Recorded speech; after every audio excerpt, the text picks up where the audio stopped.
तो आज के हमारे एपिसोड की स्टार्टिंग बिल्कुल वहीं से होती है जहां से हमारा पिछला एपिसोड खत्म हुआ था। सनवू जैसे उस पवेलियन के पास पहुंचता है और पवेलियन का दरवाजा खुलता है तो उसके बाद सनवू उस पवेलियन को देखते हुए कहता है कि सच में ये पवेलियन काफी ज्यादा अच्छा है। मैंने जितना उम्मीद किया था इस पवेलियन के अंदर से निकलने वाला ऑरा उससे कहीं ज्यादा स्ट्रॉन्ग है। जिसके बाद सनवू के साथ जो लड़का होता है वो सनवू से कहता है कि आप पहले किस फ्लोर पे जाना चाहते हैं। सनवू कहता है कि मैं फर्स्ट फ्लोर पे जाऊंगा पहले। ये सुनकर वो पर्सन कहता है कि ठीक है चलिए मैं आपको पहले बॉडी आर्मर की एरिया में लेके चलता हूँ। यही कहकर वो पर्सन सनवू को बॉडी आर्मर की एरिया में लेके आ जाता है जहाँ पे काफी ज्यादा स्ट्रॉन्ग बॉडी आर्मर रखे हुए होते हैं। जिसे देख के सनवू कहता है कि ये सभी आर्मर सच में काफी ज्यादा अच्छे हैं। ये सुनकर सनवू के साथ जो पर्सन रहता है वो कहता है कि इन सभी को 3 अलग अलग ग्रेड में बांटा गया है जिसमें से पहला है क्लोथ, दूसरा है पेपर और तीसरा है रॉयल्टी गार्ड्स। तो आप चाहे तो इन सभी के पावर और ग्रेड को खुद से भी जज कर सकते हैं। ये सुनकर सनवू कहता है कि ठीक है चलो इन पे एक बार नजर डाली जाए। यही कहकर सनवू उन सभी आर्मर की रेटिंग और टाइप को अपनी सिस्टम की मदद से देखने लगता है जहाँ पे सनवू का सिस्टम उन सभी की इंफॉर्मेशन दिखा रहा होता है। जिसमें से पहला आर्मर होता है किंग ऑफ किंग्स जिसकी रेटिंग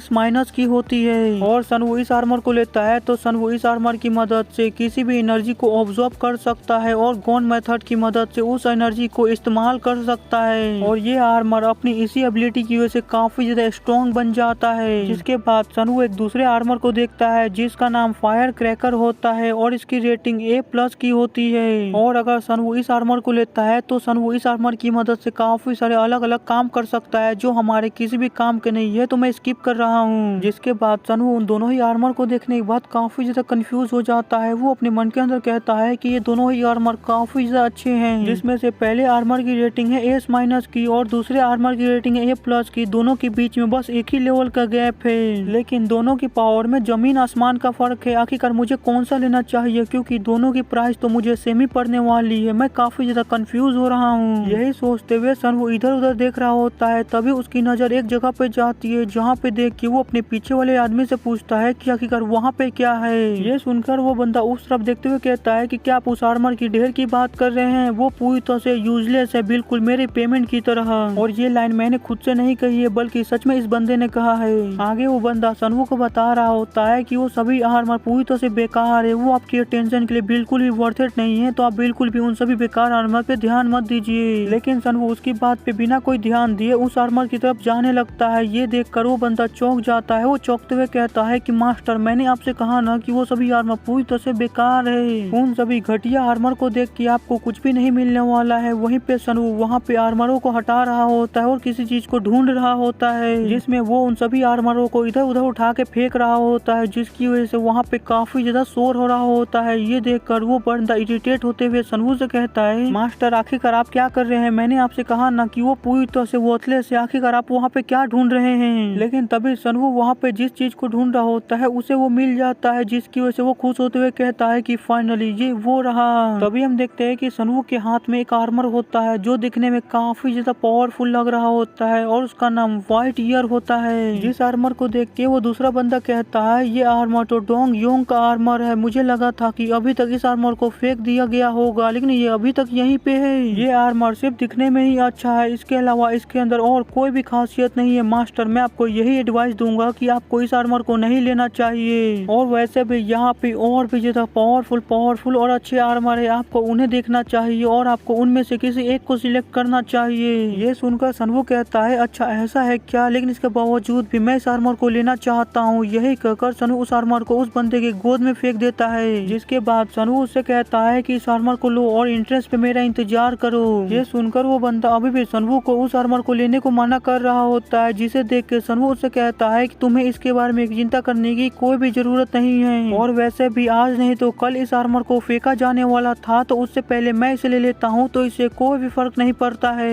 ये सुनकर वो बंदा कहता है कि अच्छा ठीक है लेकिन बाद में आप इस चीज के लिए रिग्रेट मत कीजिएगा कि आपके पास इतना ज्यादा अच्छा मौका था लेकिन इसके बावजूद आपने इस कचरे को ले लिया। ये सुनकर सनवू स्माइल करते हुए अपने मन के अंदर सोचता है कि ये तो आगे चल के ही तुम लोगों को पता चलेगा कि आखिरकार यहाँ पे असली बेवकूफ कौन है। मुझे तो अभी तक अपनी आंखों पे भरोसा नहीं हो रहा है कि तुम लोग इतने बड़े बेवकूफ हो कि तुमने इतने ज्यादा अच्छे आइटम को कचरे के अंदर फेंक दिया है। लेकिन जब आगे चल के फ्यूचर में तुम लोगों को इसकी असली वर्थ के बारे में, असली कीमत के बारे में पता चलेगा जाएगा तो मैं पक्का कह सकता हूँ कि तुम लोगों को काफी ज्यादा अफसोस होने वाला है। जिसके बाद आगे सनवू उससे कहता है कि जबकि मैंने यहाँ पे सभी बॉडी आर्मर को देख लिया है तो मुझे पता चल गया है कि अब यहाँ पे मेरे पसंद का कोई भी बॉडी आर्मर नहीं है, तो मुझे अब अगले फ्लोर पे जाना चाहिए। यही कहकर सनवू अगले फ्लोर पे चला जाता है जहाँ पे अलग अलग वेरियस के मार्शल आर्ट के रिकॉर्ड रखे हुए होते हैं। जिसके बाद हमें बताया जाता है कि जब मुरिम अलायंस के फर्स्ट फाउंडर ने जब मुरिम अलायंस को बनाया था तो उन्होंने सोचा था कि वो एक ऐसी लाइब्रेरी बनाएंगे जिसके अंदर काफी सारे अलग अलग मार्शल आर्ट के बुक हो और जिसे हर कोई पढ़ सके और सीख सके। जिसकी वजह से उन्होंने एक ऐसी लाइब्रेरी को फाउंड किया जिसके अंदर काफी सारे अलग अलग मार्शल आर्ट के बुक रखे हुए थे और इस मार्शल आर्ट की लाइब्रेरी के अंदर काफी सारे अलग अलग फैमिली के ओनर्स ने भी अपने फैमिली के मार्शल आर्ट के बुक को यहाँ पे डोनेट किया, जिसकी वजह से इस मार्शल आर्ट की लाइब्रेरी के अंदर काफी ज्यादा अलग अलग पावरफुल मार्शल आर्ट हो गए थे।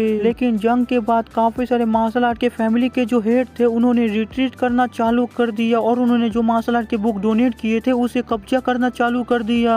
और बस इतना ही नहीं, वो लोग बस अपने ही मार्शल आर्ट के बुक यहाँ से नहीं लेके गए बल्कि उन्हें जितने भी मार्शल आर्ट के बुक यहाँ पे काम की लगी वो सभी मार्शल आर्ट की बुक यहाँ से लेके चले गए। जिसकी वजह से अब बस यहाँ पे उन सभी पावरफुल मार्शल आर्ट के बुक के नाम ही बच गए हैं और इसी कारण की वजह से अब इस जगह को कचरे के नाम से बुलाने जाने लगा है। लेकिन मार्शल आर्ट के अंदर इस बारे में कोई भी नहीं जानता था कि इस मार्शल आर्ट लाइब्रेरी के अंदर एक काफी ज्यादा होरिंगफाई मर्चर बुक छुपी हुई है। जिसके बाद हम देखते हैं कि सनवू एक जगह से एक मार्शल आर्ट की बुक को निकालता है और उस बुक को देखते हुए कहता है कि फाइनली मैंने इसे ढूंढ लिया। जिसके बाद सनवू उस मार्शल आर्ट की बुक को खोल के पढ़ने लगता है और पढ़ते हुए सोच रहा होता है कि चलो इसे एक बार चेक कर लिया जाए कि मैं जिसके बारे में सोच रहा हूँ ये बुक वही है ना। फिर वो उस बुक को पूरा पढ़ने के बाद उस बुक को बंद करते हुए कहता है कि हाँ ये वही है। जिसके बाद सनू उस बुक का नाम पढ़ता है तो उसे पता चलता है कि इस बुक के ऊपर एक हीलिंग नाम लिखा हुआ होता है। जिसे देख के सनवू कहता है कि सच में ये कितना बड़ा मजाक है, लेकिन मैं जहाँ से मैं नहीं आने वाला हूँ। यही कहकर सनू उस बुक के ऊपर जो पहले नाम लिखा हुआ होता है उसे घसने लगता है। तभी हम देखते हैं कि उस बुक के ऊपर जो पहले नाम लिखा हुआ होता है वो धीरे धीरे करके मिटने लगता है और अब अलग ही नाम आने लगता है उस बुक के ऊपर। जिसके बाद सनू उस बुक को देखते हुए कहता है कि इस बुक की असली पहचान है द व्यू। आपने सही सुना, द व्यू। जिसके बाद सनू अपने मन के अंदर कह रहा होता है कि इस बुक के अंदर स्ट्रॉन्ग पोएटिक प्रोडक्शन के बारे में वो सारी चीजें रिकॉर्ड है जो कि ब्लड टाइज के अंदर भी नहीं थी। और इस चीज की वजह से काफी सारे लोगों ने काफी ज्यादा सफर किया है, क्योंकि ब्लड ब्रिज के बनाए हुए पोयम से जब लोगों के अंदर असर दिखना चालू हुआ तो ये काफी ज्यादा आउट ऑफ कंट्रोल था, जिसे हम बिल्कुल भी कंट्रोल नहीं कर पाए। ये बिल्कुल एक इन्फेक्शन की तरह था जो काफी ज्यादा तेजी से सभी लोगों के अंदर फैलता गया, जिसकी वजह से हमें काफी ज्यादा भारी डैमेज को झेलना पड़ा।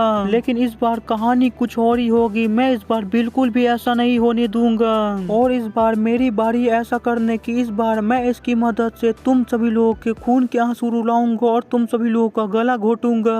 और सनवू के बस इतना कहने के साथ ही आज का हमारा ये एपिसोड यहीं पे खत्म होता है। अगर वीडियो पसंद आया होगा तो लाइक कर दीजिएगा, नहीं आया होगा फिर भी लाइक कर दीजिएगा। चैनल के ऊपर नए हैं तो चैनल को सब्सक्राइब कर दीजिएगा ताकि आप लोगों को और भी ज्यादा ऐसे इंटरेस्टिंग वीडियो देखने को मिल सके। तो मिलते अगले एपिसोड में, बाय।